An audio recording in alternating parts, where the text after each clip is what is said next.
There is no world where Isabela Ferrer was ever going to stand up for Justin Baldoni. Regardless, I know of what all her old text messages say. So today we're going to break down what these new court filings say that show that Ferrer is now painting Justin Baldoni as someone who is harassing her. All the headlines are popping off everywhere. We're going to break down deeper into who she is, what the situation she's been put in, and what these documents actually say. And by the end of this video, I want you to answer in the comments, do you believe Isabela Ferrer is a victim to Justin Baldoni or an accomplice to Blake Lively? We've got a lot to get to. Buckle up. Let's get into it. Show me life, show me love, make a change, time is up. Hey everyone, welcome back to Ashley BTV. I'm a former TV news reporter and Hollywood actress who takes you behind the headlines. If you too love diving deeper into entertainment, pop culture, everything you see all over the internet, do me a favor, hit that subscribe button. We are on our way to 10,000 subscribers and my birthday is in a couple weeks, guys. This would be the most epic birthday present. Join the beekeepers. We are so thankful to have your support. So I'm going to be honest with you. This is my second cup of coffee and it is just past 5 a.m. That is the type of hype and caffeine and energy we need to bring into this case in order to keep our eyes on the prize, and that is justice. Justice for the truth. Before we dive into the court filings, I need you to go on a journey with me right now because we're going to set the stage of who Isabela Ferrer is and the situation she's been put in on this set and moving forward, because this is really important for us to analyze the court filings and the way she's moving about this whole case right now. Isabela Ferrer is now 24 years old. She turns 25 in October. When they filmed It Ends With Us, she was just 22, which means she was probably cast when she was 21 years old. This was right out of college. In fact, she graduated from Carnegie Mellon School of Drama in 2022. If you look at her IMDb page, which is basically where all actors have our resumes for the public to analyze and break apart, you see that all she had on her resume was in 2024. She had a short film called Fire Burning and a very small, looks like a co-star, which is just like one line, 2 lines, in a TV series called Evil as Astrology Girl. What's her next project after that? It Ends With Us, playing the young Blake Lively. So for her, this was insane. This was massive. This is the kind of breakout role young actors dream about. But the reality is she was only on set for 4 days. 4 days. In that type of world, that would be considered a guest star on a TV show. You're not really interacting with anyone else on set. In a film, you're definitely barely interacting with people on set if you're on set for only 4 days. This situation she was put in was not normal for someone who just graduates out of college, okay? I really want to drive that home. When you get to Hollywood, your first roles are basically like her first credit. They are short films. They are web series. You are pounding the pavement. It is nearly impossible to get an agent at that level that could put you up for a role like this. The reason she was able to be put up for a role like this is because she looks insanely like Blake Lively. This was kind of made for her. This was in the stars for Isabela Ferrer, perfectly aligned. Why it's important to put this into context is because we need to highlight how truly green Isabela Ferrer is. There is a reason why all the young actors have to do short films and smaller roles before they land their big, massive blockbuster film. It's to gain the experience. We call it being green in Hollywood. It's to understand how a set really works, how to interact with massive stars, just the dynamics. And you can only really learn that over time. It's not something that someone can just teach you. It's something you have to learn on your own. Her being thrown into the situation is actually insane. Wow, this is incredible. And now you're seeing, oh, she's the little Blake Lively's bestie. But is she really? Well, as you know, in multiple interviews, Ferrer admits she barely had any interaction with Blake Lively at all, which makes a lot of sense. Let's roll the clip. How much time did you guys spend with each other to really nail it down? Because I felt like it was down to the way you bit your lip and everything was so authentic. Not a whole lot of time, honestly. I think it was a pure stroke of luck and just a universal thing of just we are just such similar people already that I actually didn't feel like I had to do that much to tap into those mannerisms. I'm moving to Capri and Isabela's going to take over my whole life now because I realize I can just peace and no. Blake Lively just cut Isabella off in that moment. Isabella has to navigate her admitting the truth, which is she barely spent any time with Blake Lively on the set. And Blake Lively, what does she do? Like we've seen in multiple interviews, she cuts her off and then talks about, oh, I'm going to bring her to Capri to film my other weird, bizarre. No one will notice. Yeah, it'll just be me. From She's now inherited on. 4 Yeah. children, an amazing husband. But yeah, I mean, we met twice and we had a couple conversations, and you know, even in those conversations, it just felt so buoyant and alive. And we were both like, and then there's this, and then there's that, and oh my god! And it was so exciting to relate so quickly to somebody, but to also just be so excited to like share this role with such an amazing person that it was pretty seamless. Yeah. Oh my gosh. No, I love your relationship. Even off camera, it seems like you guys gotten really close. Brandon, Alex, is that the same kind of? Seems like you guys have gotten really close. Now, I want you to take a minute right now because I want you to hear and just be reminded of how Brandon Sklenar is in these clips. And there's a reason why I'm doing this. With you guys, you didn't spend much time, but all the time, Yeah. same as Summer us. party. Sharing tents and stuff. It's good. Yeah, we go camping a lot. Yeah. Yeah. yeah, he's gonna take over your life then. You taught me how to fly fish last weekend. Yeah. We caught a lot of algae. Didn't really catch it. Yeah. All Oh my right, God. this is awkward, right? Like Brandon Sklenar is just not the greatest at these types of interviews. So I want you to just like note that and dock that because we're going to talk about that later. All right, so you hear Isabela Ferrer being kind of bulldozed by Blake Lively in those clips where she's admitting they barely had any time together. Now, you could say, well, this is kind of weird. Like they're playing the same character. Why wouldn't they have spent a lot of time together? Isabela Ferrer's part was very small. We're going to get to that in a minute. But did she need to spend more time with Blake? Maybe not. Would it have been helpful for her first big movie, for her first movie at all, for her first time or second time essentially on a Hollywood set? Yes, it would have been really helpful. If you needed a mentor at any point, it would have been on set. It wouldn't have been afterwards. I mean, that would have been great as a bonus, but when you really need them is probably before you shoot, while you're shooting. Like that would have been really great to have a mentor. Now, I want you to hear this clip because this is where she actually gets to talk a little bit more. And she's talking to, it's called Young Entertainment. So these are, you know, people who are giving advice to young actors. Much to so many, and you had the honor to share the role of Lily Bloom with Blake Lively, which Yeah. is so cool. Yeah. And since Crazy. you both were playing the same person, I mean, what does that process look like? Are you and Blake having conversations about how you would play her, like discussing mannerisms and stuff like that? Like, what is that process like? You know, Colleen Hoover gave us such a great book to start with that it almost kind of served as a second script for both of us. You know, all of the diary entries, I mean, it just adds so much to a character to be able to have that first person narrative already, that was just from the get-go, like such a jumpstart as an actor. Like, This is exactly what Blake Lively said as well. She said, well, I had this book. Like I didn't really need much else. So now you can see that Isabela Ferrer is now parroting Blake Lively. This is really important. you get to, you know, annotate a full book Right. with all of these characteristics. It's phenomenal. But also me and Blake did have a couple conversations before I started filming.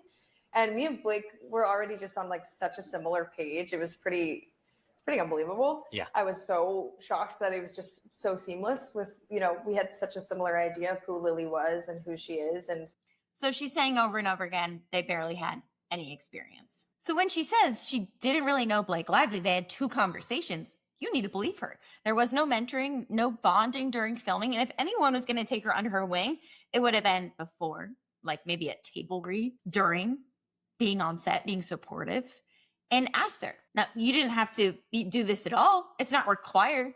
But if you're going to act like this is your big mentee, she's your new little mini me, then what do you have to show for it? Were you there for her when she needed you the most? So we have to talk about when this is getting into how Blake Lively is, in my opinion, starting to groom her.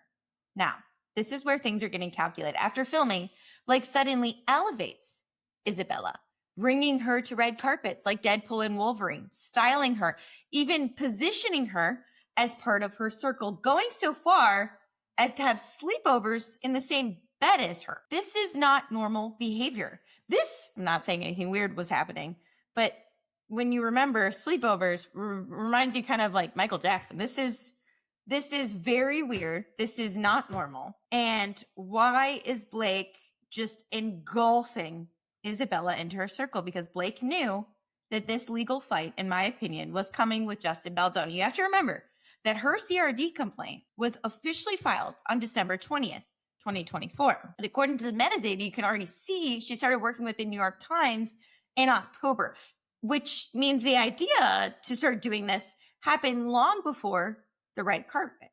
In it, she alleged that Justin Baldoni and his associates created a hostile work environment through SH, boundary violations, and orchestrated retaliation tactics. That's months before any of us saw the fallout. What's one thing that Blake refused to do? Think about this. Walk a red carpet with Justin Baldoni. That's the biggest ask in Hollywood marketing, is pairing your romantic leads together. We've talked about this in past videos.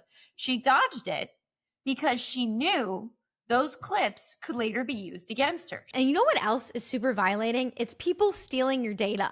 Do you know how easy it is for people on the internet to steal your data? My father always ingrained this in us. He worked in the software industry for over 30 years, and he's always taught us to just be so diligent about protecting our privacy online.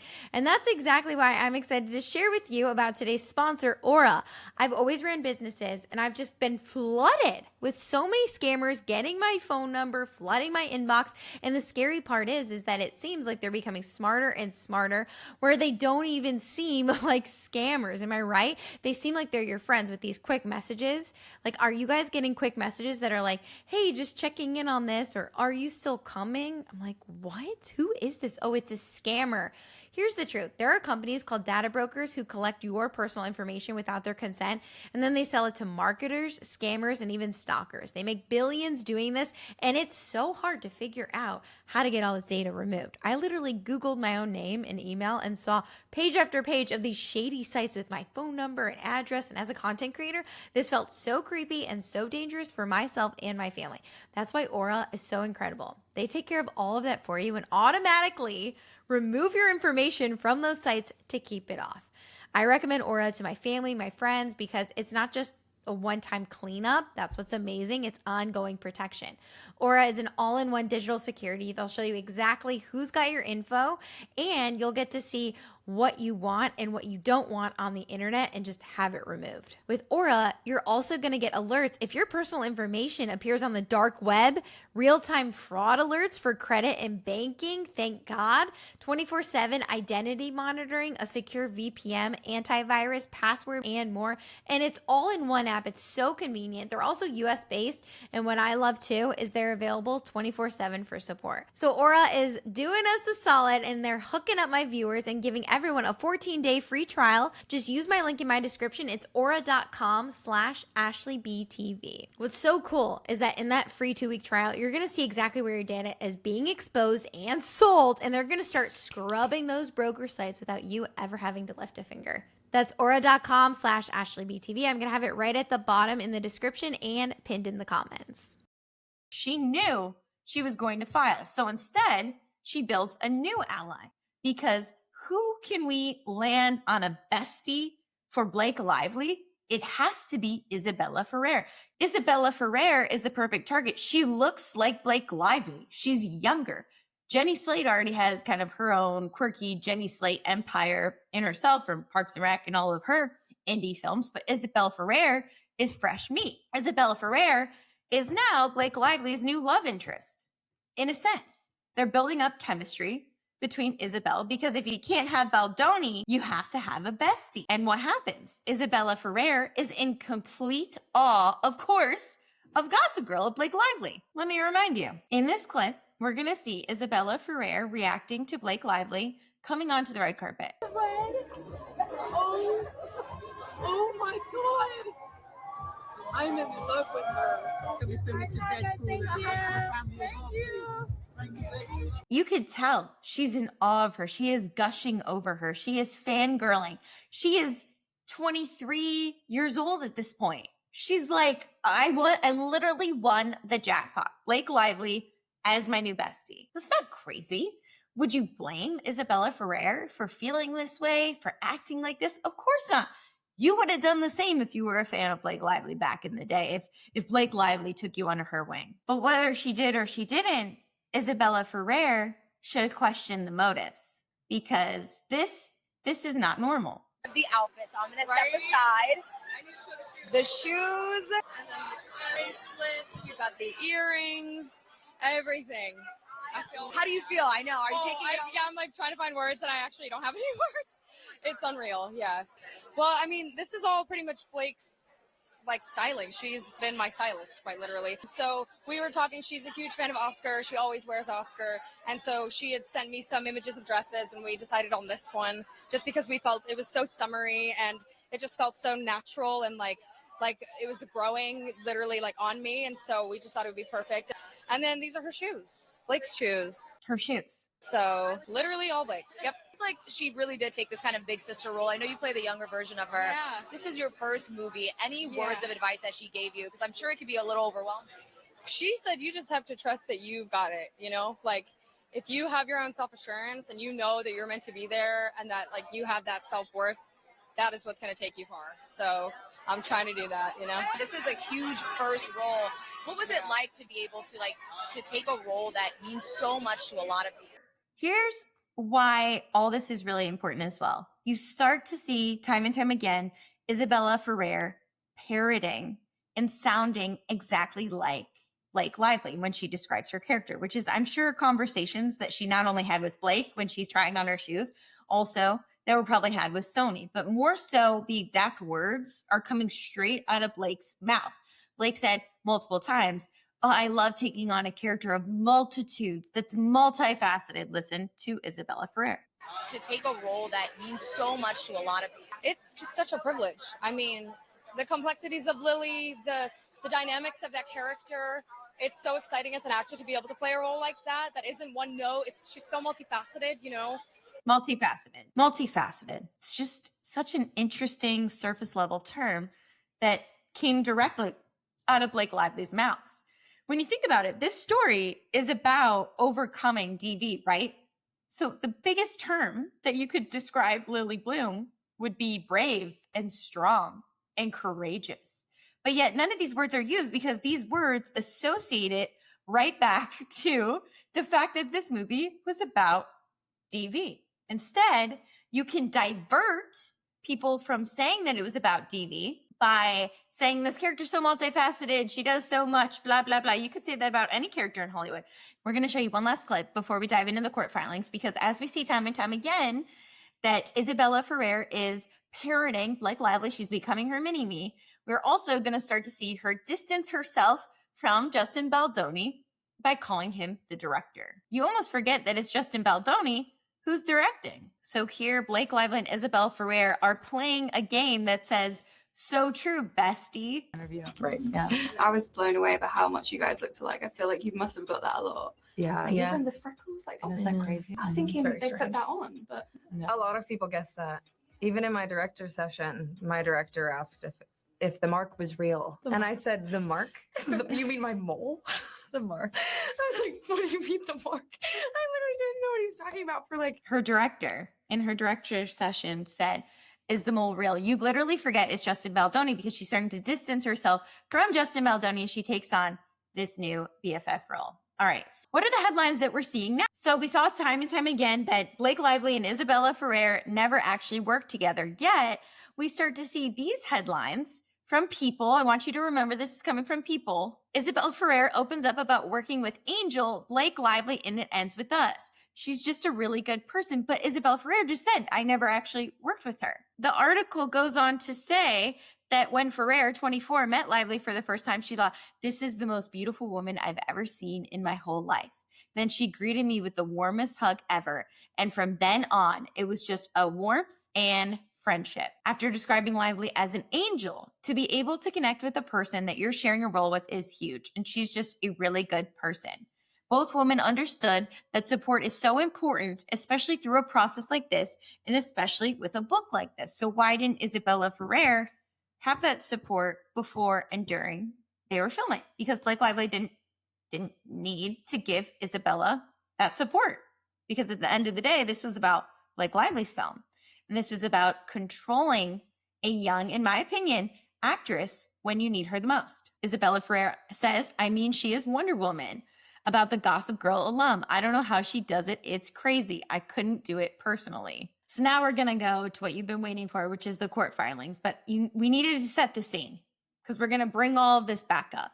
So what do the court filings actually say? Well, to me, the wording on these filings sound more like what we just saw, multifaceted, sound more like the parroting, the playing into the mini-me of your hero, of Wonder Woman. They sound like sound bites and headlines for PR than a court filing. Remember, People is the one who did the Wonder Woman piece. So first off, Isabela Ferrer is claiming harassment by Justin Baldoni's team into litigation and disputes. It says, quote, the instant motion for leave to serve third party Isabela Ferrer is yet another attempt by Justin Baldoni and his affiliated entities to harass non-party, as if she's not involved in this at all, even though she just said over and over again, I love Blake Lively. I'm like her best friend. They're playing a true bestie little game for television and draw her deeper into litigation and disputes that she has done her best to avoid. This is Miss Ferrer's first filing in this court, but she was pulled into the discovery fray in February of 2025 when Blake Lively delivered a subpoena to her to delve into allegations about Miss Ferrer that Baldoni included in his original complaint. So she's not new to the court system.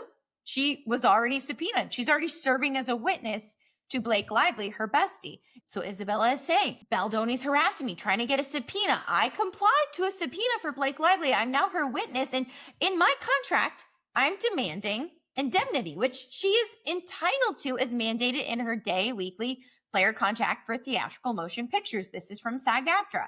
AKA, that means that It Ends LLC has to pay her legal fee. Also, throughout the court filings, instead of saying Wayfair, like the production company, they specifically are using the term Baldoni because, again, they know this is going to hit the headlines. It says from that point forward, Baldoni has tried to manipulate, threaten, control, and otherwise act inappropriately. Who else said that he acted inappropriately on set towards Miss Ferrer? In fact, Baldoni's legal team has gone as far as citing a phony case, which Miss Ferrer's counsel discovered as an AI hallucination to support a frivolous legal position. It sounds like his team was just trying to serve you a subpoena. But it didn't stop there. The filing of the instant motion is yet another attempt to manipulate the press to create havoc on a young, up-and-coming and talented actress and to violate this court's policies on the publishing of non-party, personally identifying information. As set forth herein, there is no need for the court to grant the press-garnering motion, but instead sanction Baldoni for engaging in such obvious sharp practice. He's just trying to subpoena her. So just accept the subpoena. If she says, I've already accepted a subpoena, so great, do it again. Obviously, the other side of the case needs your information.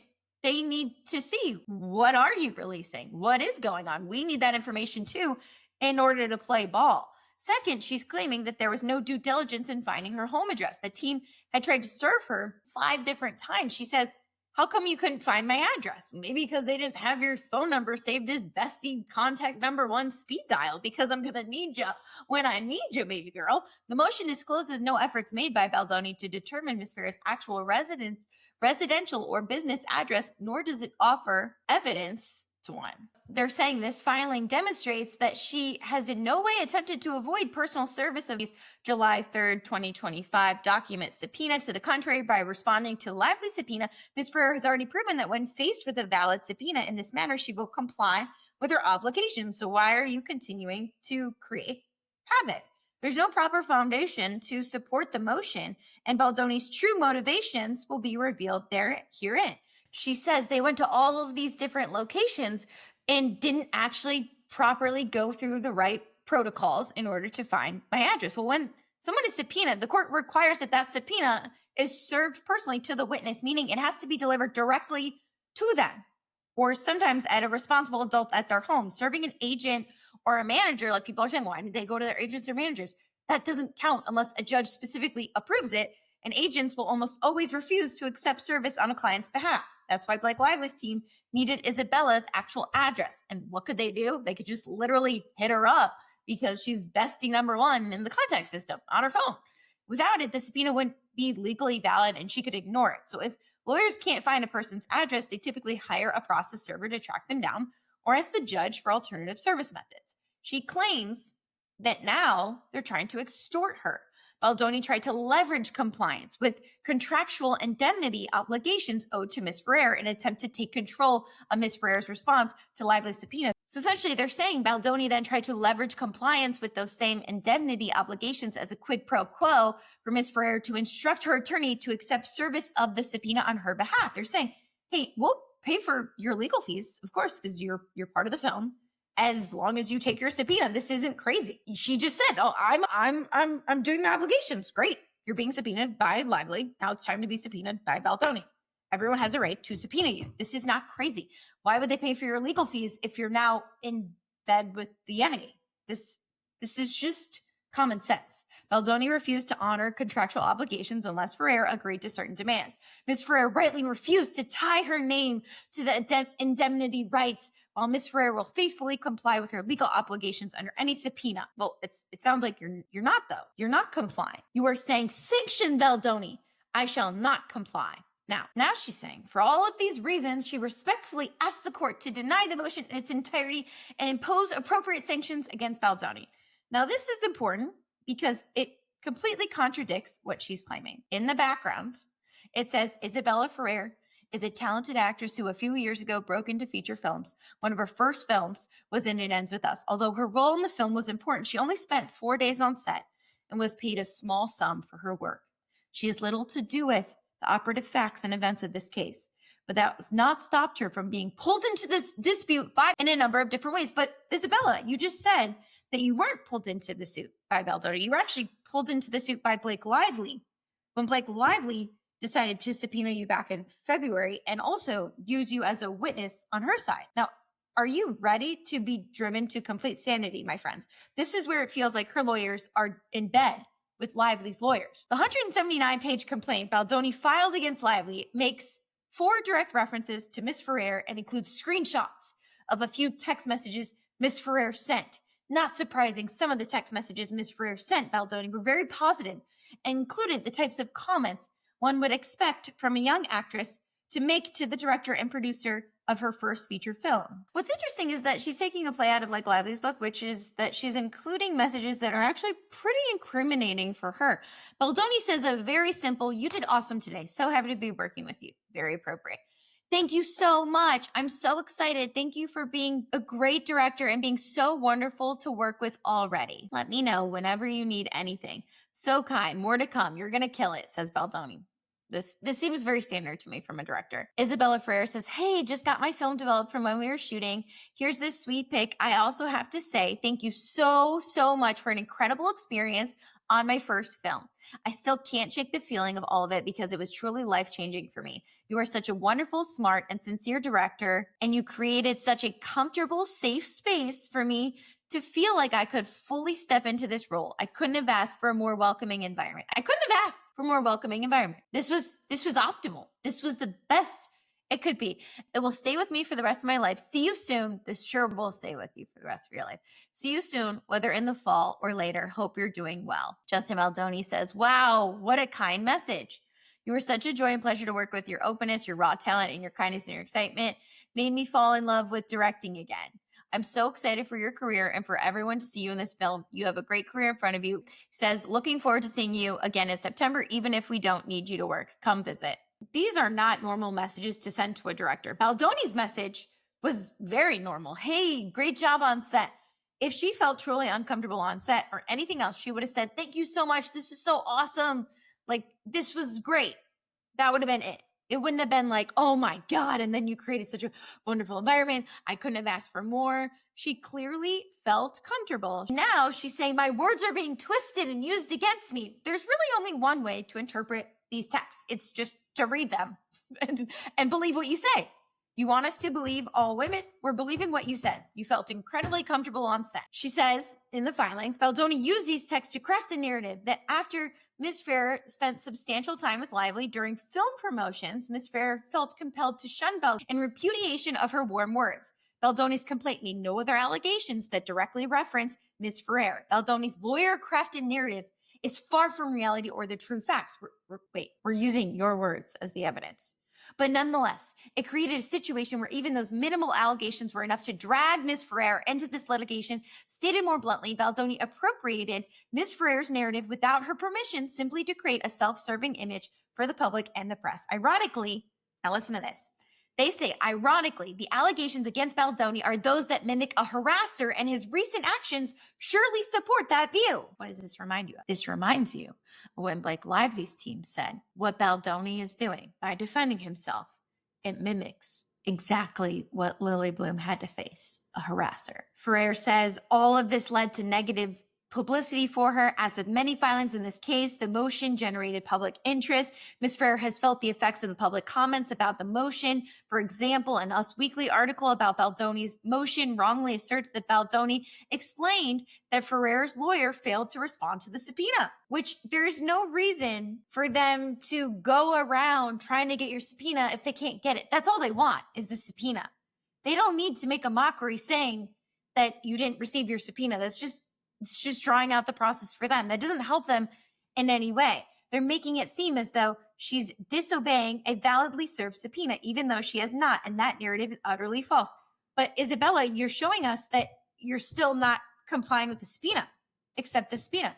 More dangerous are the direct messages Ms. Ferrer has received from social media, some of which have come with personal threats and hateful statements. Also, the people living at the addresses Baldoni publicly identified in the motion who have nothing whatsoever to do with this litigation are now subject to harassment because Baldoni openly and knowingly violated this court's practice of sealing or redacting non-party. Now, we're going to get to those texts and messages in just a minute, but I want to finish this up. The purpose is to file a smear campaign against her. The purpose of the motion and the underlying subpoena is to harass Ms. Ferrer as part of a broader coordinated campaign against her. What would be the point in campaigning against Isabela Ferrer? There is no win that comes out of this for Baldoni's team to campaign against Ms. Ferrer. They're simply just trying to serve you the subpoena. Both the motion and the related Baldoni subpoena have underlying purposes that go well beyond pursuing legitimate discovery from a non-party. You're not a non-party. You're now best friends with Taylor Swift. You are now saying, I don't feel safe, but you said during that you feel safe. So what's the truth? A subpoena that requires a non-party to produce documents produced in connection with any subpoena in the action. This is not aimed at uncovering new evidence or information. Those documents are, by their very nature, materials the parties have readily available to them in litigation. Instead, the motion and the Baldoni subpoena are transparent efforts to exert pressure on Ms. Ferrer, both in this litigation and in connection with other pending disputes. Isabella, they are simply trying to hold your feet to the fire in what the actual truth is. Were you telling the truth when you were on set, sending those involuntary messages? Or are you telling the truth afterwards? Or a bigger question, and this is an honest question, are you being coerced and are you being groomed? They're saying rushing to file the motion before conducting the necessary diligence to support a proper request for service by alternative means allowed Baldoni to publicly disseminate addresses that could have shown Ferrer's home. This sort of conduct is not new. They've been improper. They're trying to exert control. Again, they're just trying to serve your subpoena. Just let them serve the subpoena. The court can correct this by imposing a limited sealing order consistent with the manner in which it was handled. All of this jargon is trying to stage Baldoni as someone who publicly released Ms. Ferrer's addresses in order to get her to speak. No, they were trying to find your home. They don't have your information to serve your subpoena because they have to give it to you directly. They can't find it, so they go to the judge. Blake Lively could find it because she has your phone number and shares your clothes. The potential danger this has caused is best summarized by a member of the public who commented that there are, quote, a lot of crazy people out there that could harm someone. There's no need for it to be public. It says other social media posters amplified that narrative that Baldoni has tried to advance about Ms. Ferrer from the outset of this lawsuit. People accused Ms. Ferrer of dodging service and speculated that she was doing so at the direction of Blake Lively. Baldoni's subpoena largely covers materials that Lively's subpoena covered, highlighting the harassing nature of Baldoni's discovery conduct. It's just over and over again, word salad. She's saying, oh, he's trying to harass her by serving her a subpoena. Why couldn't he get a hold of her? In conclusion, Baldoni has not met the threshold for seeking to serve Ms. Ferrer by means other than personal service because Baldoni cannot show the requisite diligence to support such a request. Rather, Baldoni filed the motion for improper purposes and with the aim of harassing Ms. Ferrer. She respectfully requests the court to deny his motion and take appropriate action to protect this non-party that Baldoni so recklessly disclosed publicly through his filing. Ms. Ferre also asked the court to consider appropriate sanctions against his bad faith tactics. She describes the followed as, quote, following the motion, Ms. Ferre was harassed online, accused of evading service, and subject to threats. She's saying she does not believe this was about discovery. This was about harassment. So let's put this in plain English. She was a young actress, barely in Hollywood, and suddenly she's in the middle of this heavyweight fight. Now, to Isabella's credit, these messages that she's receiving are insane, and I don't think anyone should be receiving these types of messages. Let's read them. And honestly, if people are doing this in the name of Justin Baldoni, you need to stop, because Justin Baldoni would not be sending these messages, and he would not want you to send these types of messages. Someone says they're going to find you, hun, sooner or later. You chose wrong. Blake the Snake is going to ruin your career before it even began. Hashtag justice for Justin. And you suck, bitch. This is totally inappropriate. Tell Izzy to stop dodging her subpoena and tell the truth, or she's going to lose her audience with her silence. It's so obvious Ryan and Blake are paying for her lawyer, and the reason she's hiding. Her choosing silence is backing Blake, and she crazy if she thinks the internet is going to forget how she's acting now that fake a crackhead. All right. There are crazy people everywhere on the internet, and I'm here to say completely inappropriate, does not help anything, and is doing more harm than good. So you need to stop. No one deserves that type of treatment. But this is not Justin Baldoni's fault. He's trying to serve you a subpoena. But at the end of the day, you're trying to credit and trying to say that this is part of the harassment. She's facing online harassment. That is true. She is facing online harassment. That is completely inappropriate. Cut it out.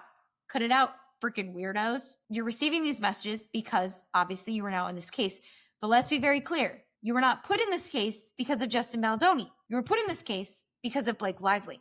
So if you're the victim to anyone, it is Blake Lively. And Isabella admits that she had support on set, which is fantastic. Everyone should have support on set, men or women, likewise. And not only did she have it from Justin Baldoni, but she had it from the other women on set. This is very important. Us at all times, but also there was just a lot of communication and like check-ins and making sure like, how are you feeling, how's it going, and especially like how do you guys sort of prepare for like the intimate scene, and like whether it's a kiss or whether it's whatever. I mean, we had a phenomenal like intimacy coordinator, Lizzie. She's worked on Bridgerton before, so she was extra careful with us at all times, but also there was just a lot of communication and like check-ins and making sure like, how are you feeling, how's it going, and a lot of water, like making sure we feel like physically but also mentally well just while doing such intense scenes, because it takes a long time.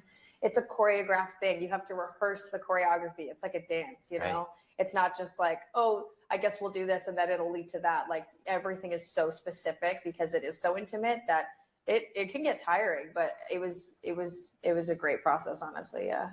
It was honestly great, Isabella says. So what do the headlines say now? Because as we've shown you throughout this video, she parrots Blake Lively. Well, now people who love Blake Lively, People magazine says it ends with us. Actress Isabela Ferrer accuses Justin Baldoni of harassing her with the subpoena request, or they're literally just trying to serve the subpoena. Let's check out E! News. It ends with us. Isabela Ferrer accuses Justin Baldoni of bullying her amid Blake Lively legal battle. Bullying, harassing, these are very specific words that her lawyers wanted in these headlines. They knew that this was going to happen in the headlines, which is exactly why they made their legal court filings sound more like a PR stunt than they did actual court filings. Because for the average viewer who's watching this, they're saying, oh, another woman was harassed by Justin Baldoni. No, she was never harassed by him on set. He's trying to serve a subpoena, and they're now calling it harassment and bullying. We're going to layer back in Taylor Swift because, as you all know, Taylor Swift has quietly Irish goodbye Blake Lively. She doesn't want anything to do with this case. She doesn't want anything to do with her.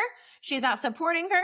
We know that Taylor Swift supports loudly and proudly when she believes people, when she's standing up for them. So the minute Taylor Swift stands up for Blake Lively, honestly, I will believe Blake Lively if Taylor Swift believes Blake Lively. I think. We'll see. We'll see what the evidence says. But I think that's how a lot of people feel. Your own best friend isn't standing in support of you, doesn't believe you, then why would the public? So now the Justin Baldoni's team has subpoenaed all the text messages between Blake Lively and Taylor Swift. If those text messages ever see the light of day, which we're speculating. We'll probably read more like, oh my gosh, I have a crush on Justin Baldoni. There's a reason why those text messages are being held. If those text messages were going to support Blake Lively, which would make perfect sense, she's texting her best friend, her godmother, to her children. I do not feel comfortable on this set. This is a terrible set. Oh my God. You would be handing over those text messages to Baldoni's team. You'd be like, Judge, please read over these text messages. See, this is proof that this was happening on set. But they're not going to show that. They're going to be incriminating. Enter Isabela Ferrer, who's now positioned herself as Blake Lively's proxy, as Blake Lively's mini-me, as Blake Lively's new Taylor Swift. Here's my take on all of this. On the outside, yes, it looks like Isabela Ferrer doesn't appear powerless.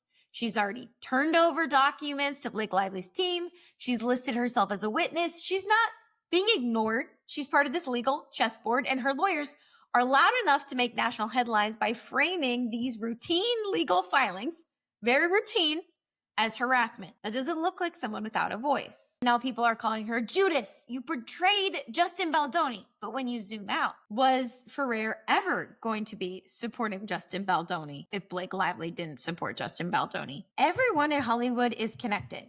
Agents, casting directors, studios, publicists. There was no way Isabela Ferrer was ever going to come out of this alive by supporting Justin Baldoni if he was fighting against her mentor, Blake Lively. There was no way her agents and her managers and her lawyers and her publicists were ever telling her that that was a good idea financially and for her career.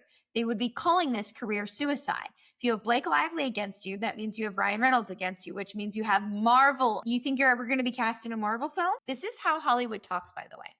Like an agent or a manager, they're not supposed to be giving this advice, but they are. They are. On phone calls, they're saying, listen, Isabella, you did say some things, but we could spin this as this is how young actors, you're a young up and coming actor on set. This is fine. It's fine that you sent those text messages. At the end of the day, this will blow over. Justin Baldoni will be a nobody. I'm just telling you, this is how they're talking to her. They're very forceful in Hollywood. And they're saying, you do not want to fight Ryan Reynolds, Mint Mobile, and Marvel. In my eyes, I know you guys like to say she's not a victim. She's a victim. She's a victim that, in my opinion, is being groomed and is being manipulated by the corrupt Hollywood system that protects all of their bankable names at all costs, which is why I wanted to bring you back around to how incredibly green Isabella was. She was never, ever on a film set. And now she's being thrown into one of the most public cases in the entire entertainment industry and history. Think about it. Blake Lively is one of the most powerful celebrity brands in America, backed by Ryan Reynolds, WME, and now even corporate media. And how it works when you're so high up there, getting cast in films and getting commercials is agents will go, hey, I got Blake Lively for this. If you take her for this, I'll give you Brad Pitt for this. Every filing that we've seen that helps Blake gets airtime. People, while anything that hurts her gets buried or reframed. There was no way in hell that Isabela Ferrer was ever going to support Justin Baldoni. Lively's team already pulled Ferrer into her camp by listing her as a witness, making it clear whose side she should be on if she wants to protect her reputation in the industry. And that's the trap for someone like Ferrer, who worked on a set for just 4 days and earned a nominal salary. The risk of being blacklisted or discredited is very real. It's the unspoken Hollywood code. Let me just put this into perspective for you. A SAG-AFTRA agreement of how much money that Ferrer actually made on that film. This is a low budget film. This is a $25 million budget. That's not considered a blockbuster. That's considered a low budget film. Isabela Ferrer, over the course of a standard weekly day rate contract, made probably the most $4,000. She had nothing to her name, so they had no leverage. So she probably made about $4,000. You take out agent's fee, 10%. You take out manager's fee, 15 to 20%. And then you pay for your own publicist. She made nothing on this film. When she says she has no money, she's not lying. She has no money. Let that sink in. She has no money. She's saying, please pay for my legal fees. But at the same time, I need to attach myself to this dragon slayer. But you attach yourself to the wrong one. She is being groomed to believe, in my opinion, that there was no alternative she will end up telling us 10 years from now that she had no other alternative. You go against a woman in Hollywood, a woman to that degree, probably what, hundreds of millions of dollars. They're worth probably $400 million total. It would be better for you to align with them and to go down saying, I believed women, than to go against her, because you get nothing on the other side. You get nothing on the other side. You get the fact that you will never, ever be cast in a blockbuster movie. You get the fact that you went against WME, the one of the biggest agencies in Hollywood. You went against Ryan Reynolds and Blake Lively. There was no reason for her to ever side with Justin Baldoni other than the truth and justice. But truth and justice doesn't pay Isabella's bills. You hear what I mean? She made like $1,000 off of this movie. It's kind of like how we saw Anna Kendrick say for Up in the Air, she literally was nominated. I can't remember if she won the Oscar, and yet she was sleeping like on the ground in her apartment and couldn't afford shoes. That's why I see Isabela Ferrer as a victim, not of Baldoni's legal process, but of Blake Lively's influence and a Hollywood culture that rewards silence, compliance, and spin while punishing anyone who dares to break ranks. Drake Bell recently had the documentary called Quiet on Set. You remember. He was told to be quiet on set. Play the game, play along, or we will destroy your career. And what do you think Isabella is being told right now? She wasn't being told to be quiet on set with Justin Baldoni. She was told, hey, work with these women. Get some great coordination. We want you to feel comfortable. She's saying this was wonderful. This was comfortable. And now Blake Lively is saying the world is still our stage and I need you to be quiet on set. And that, my friends, is why Isabela Ferrer is still a victim. Sending her hate messages and threatening, honestly, nonsense does not help anyone. It, in fact, is hurting Justin Baldoni's case and the truth and justice. This isn't about harassment claims or subpoenas. It's about how power works in Hollywood and how young talent can get swept up, elevated, and some might say groomed to play a part in someone else's fight. You shouldn't be upset with Isabela Ferrer. Isabela Ferrer is probably on pins and needles right now. It's not like Isabela Ferrer can go work at a restaurant. She's probably poor as heck, trying to survive, and this is her tactic for survival. You guys should be upset with the one who is doing this to her, and that is not Justin Baldoni, it is Blake Lively. This should be appalling to you. Now, I know many of you just want justice to prevail, and this is how you do it. You stand up for truth. You don't create hate. Now, you guys seem to really like scripture when I brought that into our last video, because at the end of the day, I believe that it's the light that is guiding us, and it is God.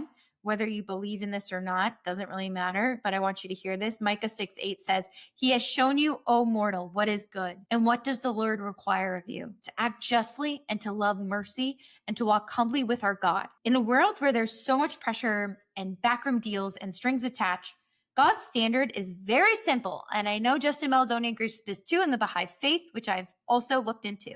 Justice, mercy, and humility. And when we hold on to that, we don't have to live in fear of what side we're on or what someone else might do to us. I think that's when I see the hate comments being thrown at Isabella.